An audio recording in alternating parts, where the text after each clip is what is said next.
Hello students. सो आज जो chapter हम शुरू करने जा रहे हैं वो आप पहले से जानते हैं, उसका नाम है triangles. Yes, chapter number 7, triangles.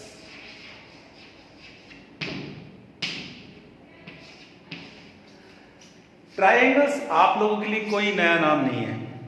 Triangle एक ऐसा शेप जिसमें 3 साइड हो, 3 एंगल हो और 3 वर्टेक्स हो। जैसे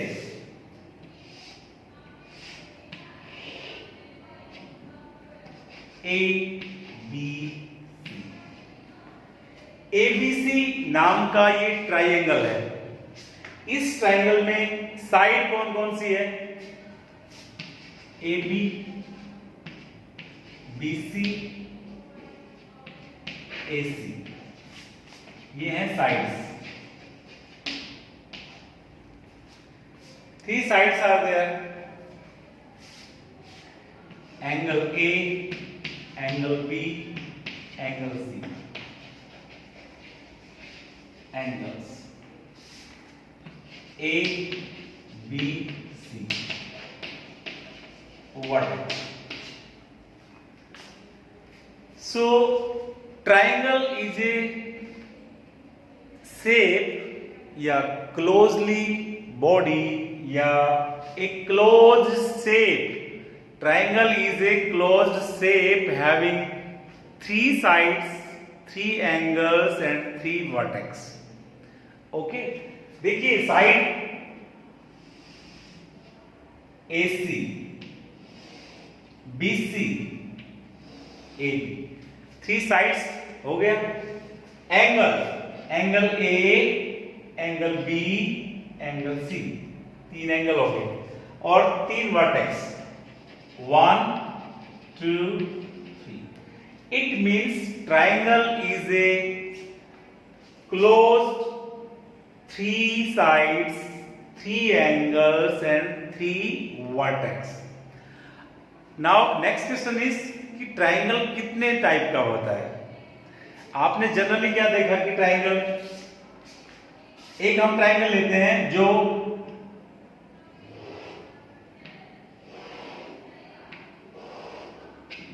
ये ट्राइंगल है, ये किस शेप का हुआ? इसमें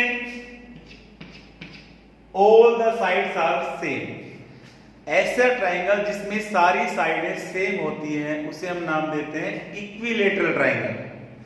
इक्विलेटरल जैसा कि नाम में ही छुपा है, इक्वी यानी इक्वल सा है कुछ। इक्विलेटरल ट्राइंगल में all the sides are equal.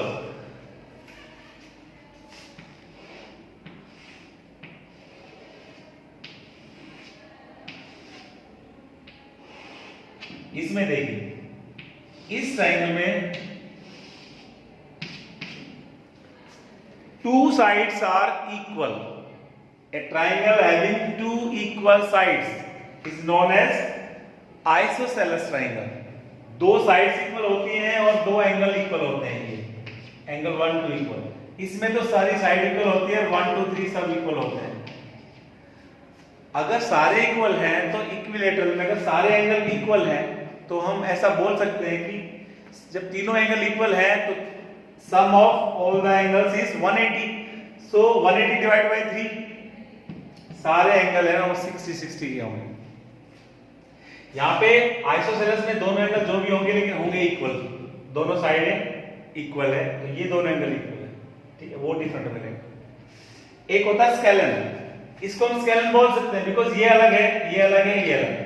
ये स्केलन में आती है जिसमें सारी साइड अलग होती है, एंगल भी अलग होते हैं, ठीक है। एक होता है राइट एंगल ट्राइंगल।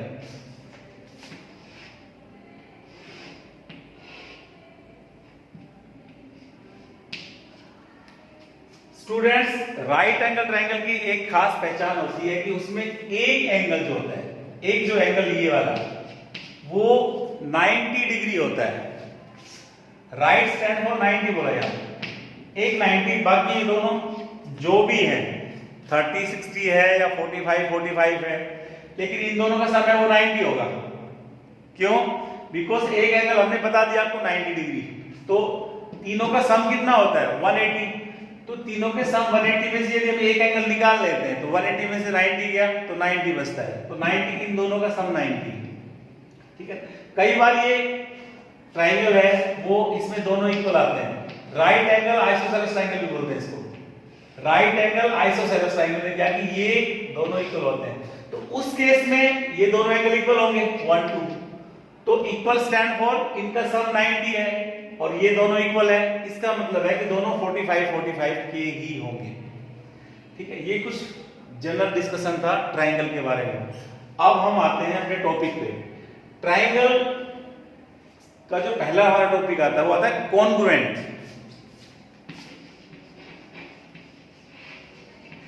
कॉन्ग्रुएंट ये नाम है। अब ये नाम आपके 9th स्टैंडर्ड के लिए नया है। कॉन्ग्रुएंट स्टैंड फॉर, मैं आपको सिंपल भाषा में बताऊं तो कॉन्ग्रुएंट होती है कि दो एक जैसी चीजें, जैसे आपकी मम्मी के हाथ में चूड़ियां जो होती है सेम ही होती हैं, कलर में भी सेम होती है, साइज में भी सेम होती है, उसको हम बोल सकते हैं। या सिंपल भाषा में बोलो तो आप 9th में पढ़ते हैं तो आप किसी भी दो बच्चों की जो मैथमेटिक्स की टेक्स्ट बुक है, ये बेस्ट एग्जांपल है, ये आपको याद भी रहेगा। आप 9th में पढ़ते हैं तो आपके किसी भी दो बच्चे की टेक्स्ट बुक है, उनको दोनों को देखो, वो दोनों सेम साइज की है, सेम एंगल है, सेम मोटाई उनकी, तो इट मींस एक वस्तु दूसरी वस्तु पे अगर रखी जाए, नीचे वाली वस्तु दिखाई ना दे, तो हम बोल सकते हैं कि ये इसका कॉन्ग्रुएंट है।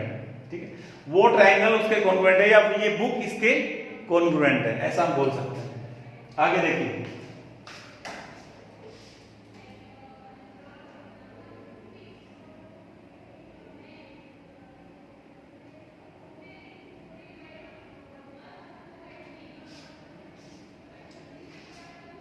इसको रब कर देते हैं।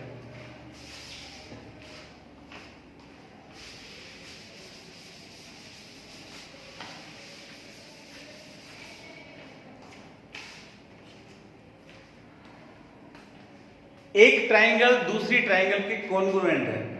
अभी ट्राइंगल कॉन्ग्रुएंट होगी, अच्छी बात है। कैसे कॉन्ग्रुएंट है कि सर वो हर तरह से, वो एंगल में भी, वो साइज में भी, वो साइड में भी, हर तरह से बिल्कुल इक्वल है, तब हमने इसको बोला कॉन्ग्रुएंट। ठीक है, कॉन्ग्रुएंट होने के बाद में क्या होता है, एक होता है सीपीसीटी।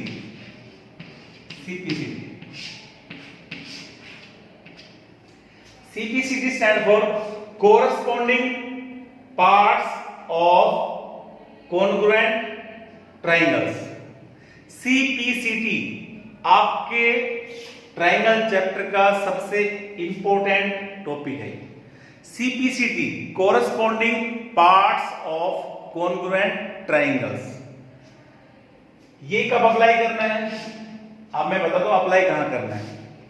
आप मान लीजिए आप एक बहुत अच्छे गोलकीपर हैं, अपनी फुटबॉल की टीम के बहुत अच्छे गोलकीपर हैं आपको गोल करना है, तो आप कैसे करेंगे या गोल को कैसे बचाएंगे? गोल करने के लिए सबसे जो इंपॉर्टेंट कंडीशन है वो कौन सी होनी चाहिए? आप अगर एक फुटबॉल मैच में हो, अंदर खेल रहे हो या गोलकीपर हो, तो आपको अपना गोल बचाना है, तो आप कैसे बचाएंगे? उसके लिए सबसे मेन कंडीशन कौन सी होती है? फुटबॉल के किसी भी मैच के लिए मेन कंडीशन ये होती है फुटबॉल का ग्राउंड में होना। यदि फुटबॉल उस ग्राउंड में नहीं होगा तो आप कैसे गोल करोगे, कैसे गोल बचाओगे? तो सबसे जरूरी रिक्वायरमेंट जो कंडीशन है वो है कि फुटबॉल का होना बहुत जरूरी है। तो यहाँ पे सीपीसीटी की कंडीशन हम अप्लाई करेंगे, लेकिन सीपीसीटी की कंडीशन अप्लाई करने से पहले आपको दो ट्राइंगल को कॉन्ग्रुएंट प्रूव करना पड़ेगा। कॉन्ग्रुएंट प्रूव हो जाएगी तब हम सीपीसीटी यूज कर सकते हैं, corresponding parts of congruent triangle. Means congruent prove करने के बाद, किसी भी दो ट्राइंगल को कॉन्ग्रुएंट प्रूव करने के बाद हम उसके किसी भी एंगल को किसी एंगल के कॉरस्पॉन्डिंग एंगल के बराबर कर सकते हैं, किसी साइड को साइड के बराबर कर सकते हैं। ठीक है, अभी कंडीशन ये आती है सर ये कॉन्ग्रुएंट कैसे करते हैं वो और सिखाइए, तो उसको बोलते हैं क्राइटेरिया।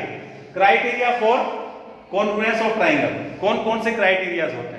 अभी हम क्राइटेरिया से स्टार्ट करते हैं। क्राइटेरिया आता है पहले side angle side. Congruence rule. ये क्या है?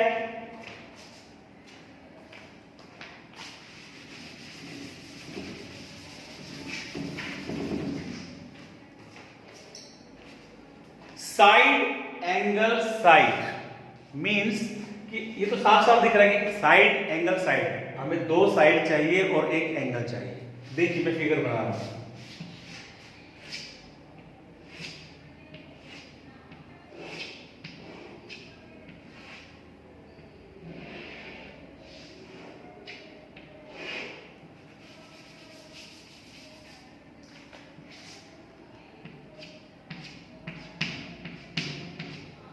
देखो इस लाइन से मतलब होता है कि ये साइड जो है, ये साइड इस साइड के इक्वल है और ये साइड इस साइड के इक्वल है। नाम देता हूं इनको ए B C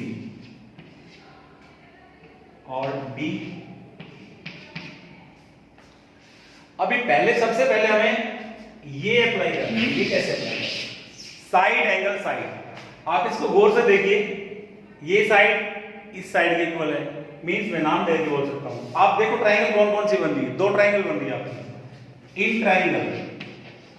triangle A B C,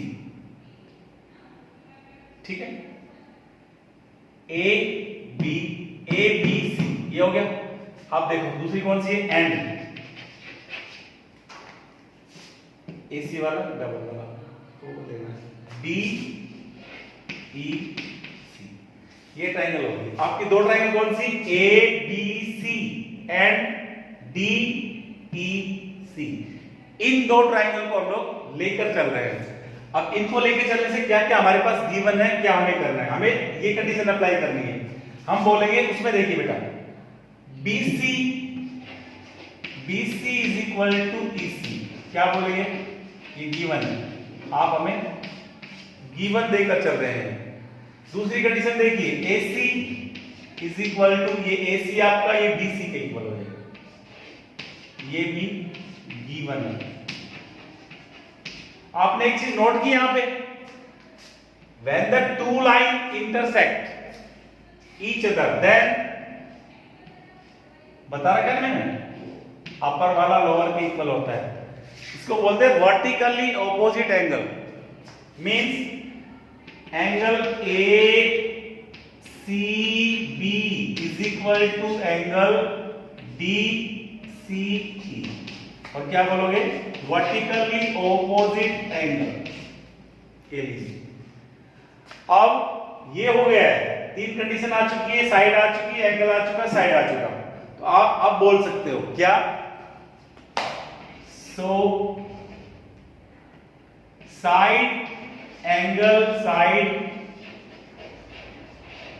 congruence rule, ये आपने रूल लगा दिया।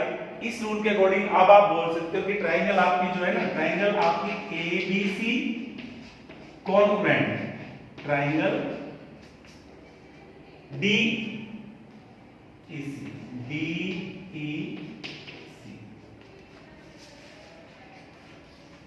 ये इज इक्वल टू, ये है, ये आपके कॉन्ग्रुएंट का सिंबल है, कॉन्ग्रुएंट का सिंबल है। तो यहां से आपने कैसे कैसे शुरुआत की? फिगर था स्टार्टिंग में, इस फिगर को आप देखिए पहले। ये साइड BC साइड है ना, EC के इक्वल दे रखा है, गिवन में ये AC साइड है वो DC के इक्वल, ये भी गिवन में। और ये हमें पता है तीसरी कंडीशन कि जब दो लाइनें आपस में इंटरसेक्ट करती है तो ऊपर वाला नीचे के इक्वल होता है। तो ये वर्टिकली ऑपोजिट एंगल की कंडीशन है। तो side angle side congruence rule के अकॉर्डिंग ये हमारी एक ट्राइंगल दूसरे के कॉन्ग्रुएंट हो चुकी है। अब यदि आपको सिंप्लिसिटीज पे लगाना है तो आप कैसे लगाएंगे? आप ऐसा बोल सकते हो क्या कि AB side is equal to D, ऐसा बोल सकते हो, और ब्रैकेट में लिखो CPCT, ठीक है। और आप बोल सकते हो angle A is equal to angle D, इसको भी आप बोल सकते हो CPCT। इट मींस ये कोरस्पॉन्डिंग पार्ट्स हैं इन दोनों कॉन्ग्रुएंट ट्राइंगल के, यानी कि ये आपका जो A है, A एंगल है, वो इसके अकॉर्डिंग यहां ये D के इक्वल है, ठीक है। और ये आपका B है वो E के इक्वल है, और ये तो हम पहले कर चुके हैं C वाला तो ये SAS कॉन्ग्रुएंस रूल फॉलो किया हमने। इसके बाद हम करेंगे ASA angle side angle congruence rule. I hope it is to be clear to everyone. बिल्कुल सिंपल था, ट्राइंगल थी, हमने ट्राइंगल से two things are given and one vertically opposite angle we apply when the two line intersect। okay, next देखते हैं angle side angle, angle side angle.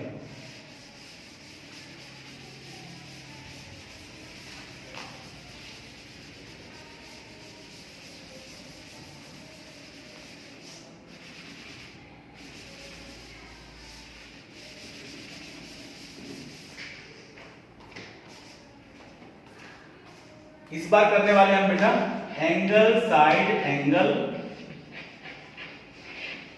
Congruence rule.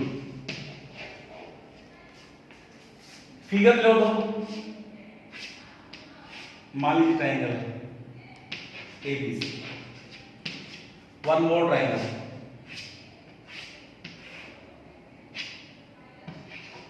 PQR।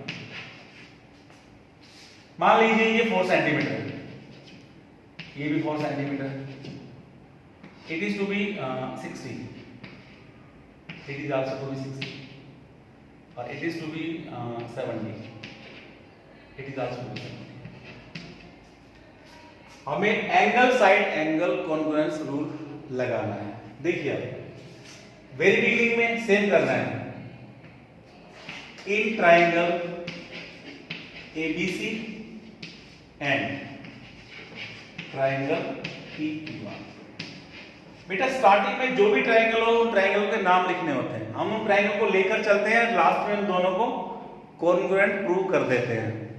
तो दोनों को लेके चलिए। अभी गिवन क्या है आप बोलो सर इसका जो एंगल C है, एंगल जो C है वो एंगल R के इक्वल है, और दोनों कितना है 60, और ये अपने पास गिवन है, it is to be given. देखिए बेटा C 60 R 60, क्लियर। अब देखिए आपका जो BC है वो आपका QR 4 सेंटीमीटर आल्सो, इसमें भी कोई प्रॉब्लम नहीं, इसका BC इसका QR दोनों की वैल्यू सेम गिवन में। एक है angle B is equal to angle Q जो कि आपका 70 डिग्री है, it is also to be given. तो इसमें क्या है, इसमें आपने एंगल लिया, साइड ली, एंगल लिया, ठीक है ना। तो यहां पे क्या अप्लाई करेंगे वही। इसके बाद बोलो आप angle side angle congruence rule के अकॉर्डिंग हम इनको बोल सकते हैं कि ट्राइंगल आपकी जो ABC थी कॉन्ग्रुएंट है ट्राइंगल PQR, ये प्रूव हो गया। लेकिन ये तो आपने दोनों ट्राइंगल को कॉन्ग्रुएंट प्रूव किया। अब आपको CPCT यूज करना बता रहे हैं। अब आप बोल सकते हो सर इसका जो एंगल A है वो इसके एंगल P के इक्वल आएगा, क्या आएगा CPCT। एग्जाम में क्वेश्चन क्या आएगा, एग्जाम में आपको रिक्वायरमेंट दे देंगे, ट्राइंगल है, एक कंडीशन छुपा के रखेंगे, वो लोग सब नहीं देंगे आपको, कुछ भी छुपा सकते हो। वो ट्राइंगल का शेप कैसे बनाए कि वर्टिकल अप्रोच एंगल यूज करना पड़ सकता है, आपको कोरस्पॉन्डिंग यूज करना पड़ सकता है, आपको अल्टरनेट यूज करना पड़ सकता है, ठीक है। एक छुपा के रखते हैं वो लोग, और आपसे डायरेक्टली पूछेंगे एंगल ए है ना वो P के इक्वल दिखाइए आप। तो आपको क्या करना है बेटा, सबसे पहले आपको कॉन्ग्रुएंसी रूल लगाना पड़ेगा, मतलब आपको फुटबॉल को ग्राउंड में डालना पड़ेगा पहले। अगर फुटबॉल ग्राउंड में है तो गोल होने के चांस है, यदि बिना फुटबॉल के तो फिर कोई खिलाड़ी गोल नहीं कर पाएगा। तो सबसे पहला काम है फुटबॉल को ग्राउंड में छोड़ना। इसका मतलब हमें एक ट्राइंगल दूसरी ट्राइंगल के कॉन्ग्रुएंट है ये प्रूव कर देना है पहले, करने के बाद फिर हम आगे बढ़ते हैं। बाद में तो फिर आप CPCT दिखा दोगे, ठीक है। Congruent corresponding parts of congruent triangles. तो ये और भी कुछ बोल सकते हो आप, और क्या बोल सकते हो आप, बोल सकते हो सर ये जो AC है, यही बोल दो आप, सर ये जो AC है ना ये PR के इक्वल है, AC है वो PR के इक्वल है, क्या बोलोगे वही CPCT means corresponding parts of congruent triangles। तो ये था आज का हमारा बेस पार्ट। इस 7th चैप्टर ट्राइंगल का बेस पार्ट, कुछ बेसिक कंडीशंस कि इसका जो इंट्रोडक्शन टाइप में, ठीक है ना। अब ये जो मैंने आपको दो प्रॉपर्टी बताई है, साइड एंगल साइड और angle side angle, congruence rule, इसके अकॉर्डिंग आपकी जो एक्सरसाइज 7.1 है उसके क्वेश्चन हम लोग सोल्व करेंगे। ठीक है बेटा, आई होप आपको अच्छे से कुछ समझ में आया होगा। Okay, thank you.